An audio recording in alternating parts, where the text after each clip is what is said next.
Monsieur le Président, mon cher Didier, Monsieur le porte-parole, mon cher Pierre-Yves, Mesdames, Messieurs, chers collègues, Mesdames, Messieurs les bourgmestres, les échevins, les conseillers communaux, mon cher Joseph Oussa, que j'ai eu le plaisir de rencontrer, qui est évidemment le témoignage vivant que quand on se comporte bien, on vieillit bien, manifestement.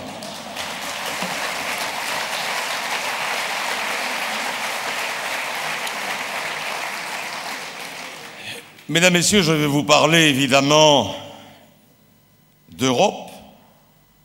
Je vais vous parler aussi de l'enjeu de ces élections.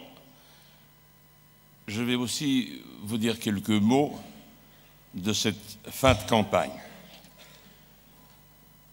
Mais pour ce qui concerne l'Europe, vous le savez, l'enjeu principal, c'est évidemment de convaincre les citoyens qu'ils ne doivent pas être désenchantés par rapport à l'Europe, qu'il faut renforcer la nature libérale de l'Europe, leur rappeler que la nature libérale de l'Europe, c'est ça qui a donné la paix à près d'1 milliard de personnes et qui la garantit jusqu'à la fin des temps, que c'est la nature libérale de l'Europe qui évidemment a créé le marché commercial le plus prospère du monde, que c'est la nature libérale de l'Europe qui fait que cet espace est l'espace dans lequel cette prospérité est définitivement la mieux partagée et que même sans doute, s'il faut encore aller plus loin, c'est en tout cas l'un des grands succès de l'Europe.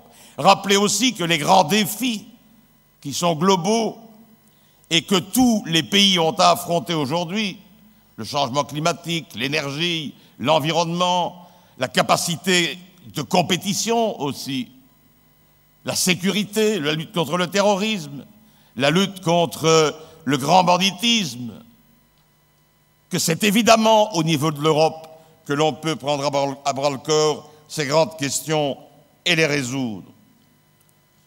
Dire aussi à d'aucuns qu'au lendemain de ces élections, le modèle mondial dominant, ce ne sera pas un retour au communisme, ni au collectivisme.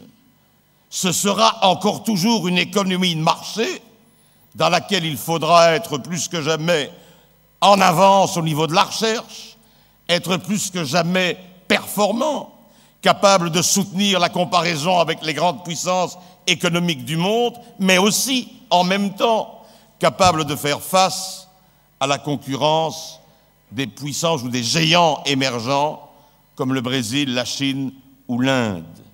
Et que tous ceux qui voudraient, au détour d'un accident, je dirais presque technique, de l'histoire capitalistique, qui voudraient jeter l'enfant avec l'eau du bain. Les libéraux, je l'ai dit et répété, et je ne cesserai de le répéter avec obsession jusqu'à la fin de la campagne, après, et encore longtemps après, jusqu'à toujours. Il faut qu'ils comprennent que le libéralisme n'est pas le capitalisme et que cette Europe libérale, elle a évidemment instrumentalisé une méthode qui est le capitalisme et qui est quoi dans le fond?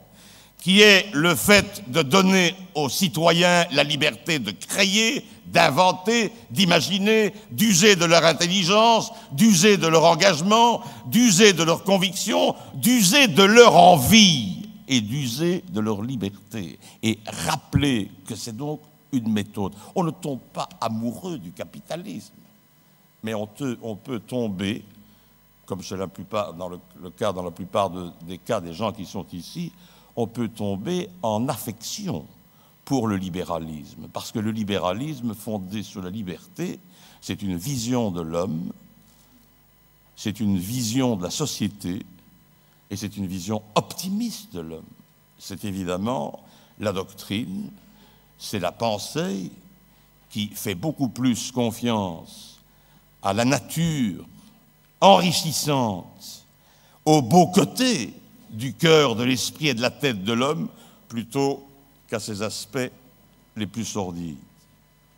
Mesdames, Messieurs, c'est ça l'enjeu. Est-ce que l'on va poursuivre en Europe la magnifique histoire de la civilisation européenne? Est-ce que l'on va faire de l'Europe ce géant politique qu'il n'est pas encore, cet acteur majeur du monde qu'il n'est pas encore, qu'il pourrait être? Et moi je crois qu'il le deviendra pour le meilleur du monde. Je le crois intimement. C'est ça la question. Et pour ça, il faut quoi? Il faut qu'au Parlement européen, il y ait évidemment un maximum de députés qui soient des Européens convaincus, engagés de ce que la nature libérale de l'Europe, c'est évidemment ce qui a fait les plus grands succès de cette Europe. Alors, mesdames, messieurs, je pense qu'on a suffisamment d'arguments pour faire cette démonstration-là. Moi, ce que je voudrais, en terminant ce discours, ce que je voudrais aussi vous dire, c'est que l'enjeu du 7 juin, ça a été dit et répété, l'enjeu du 7 juin, c'est évidemment de savoir, Didier, si la Wallonie va disposer d'un parti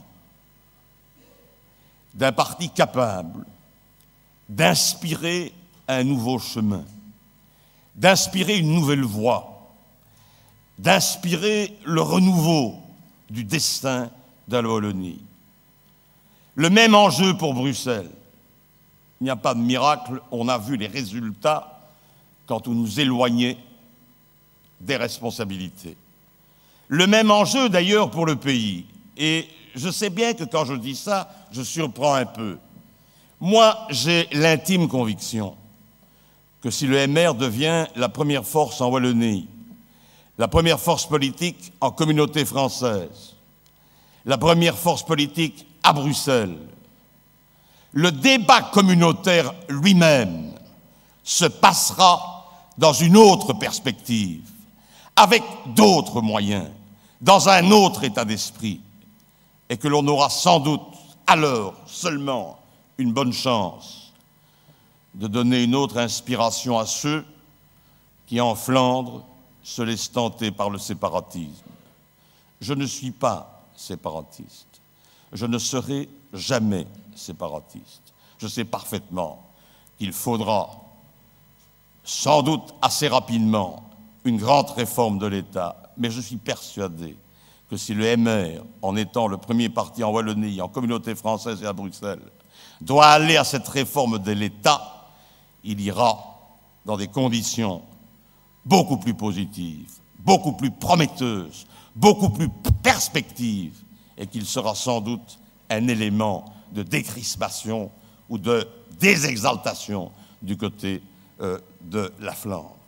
Et donc l'enjeu, il va bien au-delà de la Wallonie, au-delà de Bruxelles, au-delà de la communauté française. L'enjeu, c'est aussi l'avenir de notre pays. Et je crois qu'il faut le dire dans les derniers jours qui restent. Donc, mesdames, messieurs, je le sens bien, cette campagne. De plus en plus, les citoyens sont occupés à se rendre compte que le 7 juin, il faut voter utile. Qu'on peut peut-être ne pas considérer, bon, que tout ce qu'il y a dans notre programme, dans notre vision, dans notre projet, que toutes nos têtes, par exemple, ne doivent pas nécessairement plaire, mais que le seul vote utile, si l'on veut redonner un destin, de la dignité, une perspective, le goût d'entreprendre, mais surtout, à nouveau l'envie de rêver aux Wallons, aux Bruxellois, aux Belges et évidemment aux Européens, il faut voter MR.